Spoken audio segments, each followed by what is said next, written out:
Il était une fois, deux cordonniers vivaient dans un village. L'un fabriquait des bottes, un bottier, et l'autre fabriquait des chaussures. Tous deux étaient si pauvres qu'on les comparait aux souris de leur propre maison. Un jour, le bottier dit au cordonnier: « Mon ami, si on ne peut pas gagner notre pain honnêtement, cherchons un autre moyen de gagner notre vie. » Ils réfléchirent longuement et eurent une idée ingénieuse. Le plan était que le cordonnier emmènerait les 6 magnifiques chevaux du juge dans la forêt et les attacherait à un arbre. Puis le bottier lirait à haute voix un vieux livre comme si l'endroit où se trouvaient les chevaux y était écrit. Bien sûr, tout cela en échange d'argent.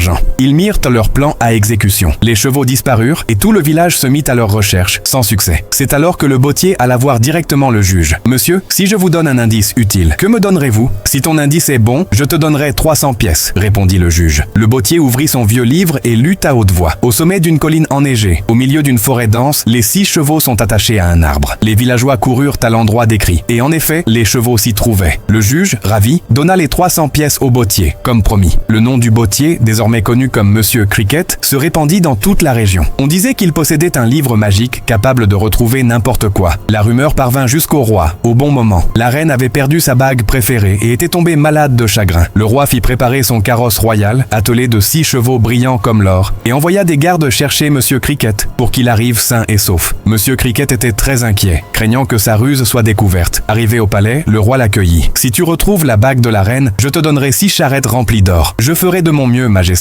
Mais je ne peux rien garantir, répondit Monsieur Cricket. Il demanda 3 jours d'isolement dans une chambre pour réfléchir. Le roi accepta et lui offrit une pièce somptueuse et tant de nourriture que Monsieur Cricket ne savait même pas par où commencer. Le premier jour passa, le deuxième aussi. Le 3e jour, il se dit: « C'est peut-être ma fin. » Alors, pour passer le temps, il décida de compter les plats. Quand le premier plat arriva, il dit: « Voilà le premier. » Le serviteur, paniqué, courut en cuisine. « C'est fini. Il sait qu'on a volé la bague. » En réalité, 3 personnes, un serviteur, le cuisinier et son assistant, avaient volé et caché la bague. Le cuisinier arriva avec le 2e plat. Monsieur Cricket dit: « Et voici le 2e. » Le cuisinier, terrifié, laissa tomber son plat et s'enfuit. Le 3e arriva avec l'assistant du cuisinier. Monsieur Cricket dit: « Le 3e est là. » Les 3 complices, effrayés, tombèrent à genoux et avouèrent tout. Ils supplièrent Monsieur Cricket de ne rien dire au roi et chacun lui promit 300 pièces d'or. Monsieur Cricket se dit que 6 charrettes pleines d'or plus cette récompense secrète, ce n'était pas une mauvaise affaire. Il prit la bague, la cacha dans un morceau de pain blanc et la jeta par la fenêtre. Une des poules royales passait par là, mangea le pain et avala la bague. Heureux, il alla voir le roi. « Majesté, je sais où est la bague. Elle est dans l'estomac d'une poule. Faites-la abattre, vous verrez. » La poule fut tuée, son ventre ouvert et la bague retrouvée à l'intérieur. Les larmes de la reine cessèrent de couler et son visage s'illumina de joie.